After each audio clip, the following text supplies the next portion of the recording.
Hi, welcome to another episode of Forbes 2 on 2. I'm Aaron Perlett from Elasticity. And I'm Jason Falls from Social Media Explorer. And Jason, I am flying high because my VCU Rams, go Rams, are in the Sweet 16. They have never been this far, and I'm pretty excited about it. Well, and I'm a graduate of Morehead State. We knocked off Louisville in the first round, so it's been a good March for both of us. It's pretty good. VCU, Morehead State, Princeton, Harvard, we're all in the same conversation. So on March 29th, I've been asked to participate in the Future of Marketing's 60 Speakers in 60 Minutes virtual conference on personalization. People like Guy Kawasaki and Charlene Lee, Alex Boguski, they're all going to be part of it. So I want to talk today about personalization in marketing. When I hear that term, Aaron, the first thing that comes to my mind is logging into Facebook and seeing creepy ads that are sort of Big Brotherish and scare you because Facebook knows too much about you. And I actually think it's a good thing because I think once people get over that initial concern that how do they know that I like Huey Lewis in the news, and it's because that's what you typed in your Facebook profile.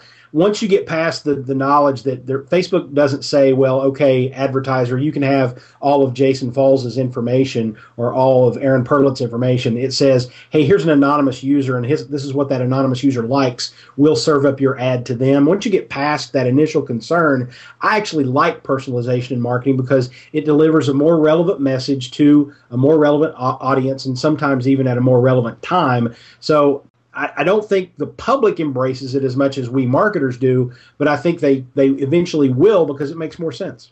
Yeah, I remember once I borrowed your laptop and I logged into your Facebook account. It said something about troll juggling, singles, looking for singles of troll jugglers. So yeah, I do appreciate the fact that it really does go to your specific needs.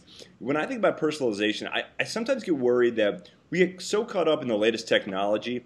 And, things like the iPad, Apple has convinced us all that we need a technology that we really don't have a need for it. But the issue of marketing personalization to me gets back to content. Are you pushing out content through your social media channels that's relevant to your audience? I know that we had a specific client, and the target audience for that client was middle-aged women, specifically stay-at-home moms. And when we had a young man managing that social media channel, we really weren't seeing the level of engagement we did that when we had a more mature woman who was managing that channel. So it was really interesting to see that direct connectivity between the content and personalization towards the target audience and how effective we were in helping the client manage it. Great point there, Mr. Perlett.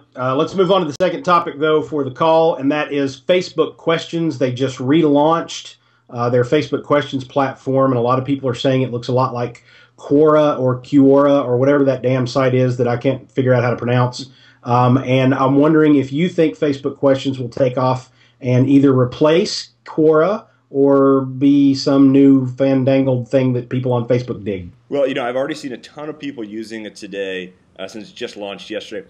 The bigger issue to me is really what Facebook has become, and that is the Walmart of social media.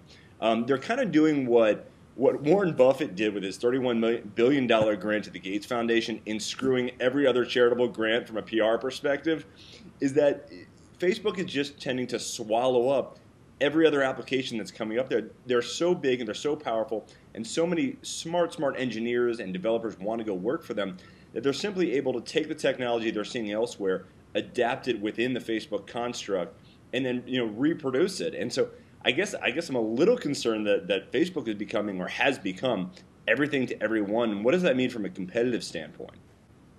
Well, I think about it a little bit more simply, obviously, being from Kentucky. And I think it's really just Facebook trying to rip somebody else off, and I don't think it makes a whole hell of a lot of sense, quite frankly. If I have a question that I want to ask of my followers on Facebook, I just type the question into my status update and it gets answered. I don't need to worry about going to some stupid application that is, trying to look like Quora or look like LinkedIn Answers or something like that. So I think it's Facebook trying too hard. I don't think people will adopt it. I think the ones that will be the lead end, tech geeks that just think, ooh, Mark Zuckerberg just let a turd. I need to go sniff it, and that'll be pretty much the extent of it. I don't think anybody else will really get into it because the functionality to ask and answer questions is inherently built in.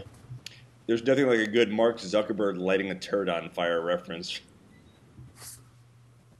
That's what I'm here for. Very good. Well, this has been another episode of Forbes 2 on 2. I'm Aaron Perlett. I'm Jason Falls. Catch you next time.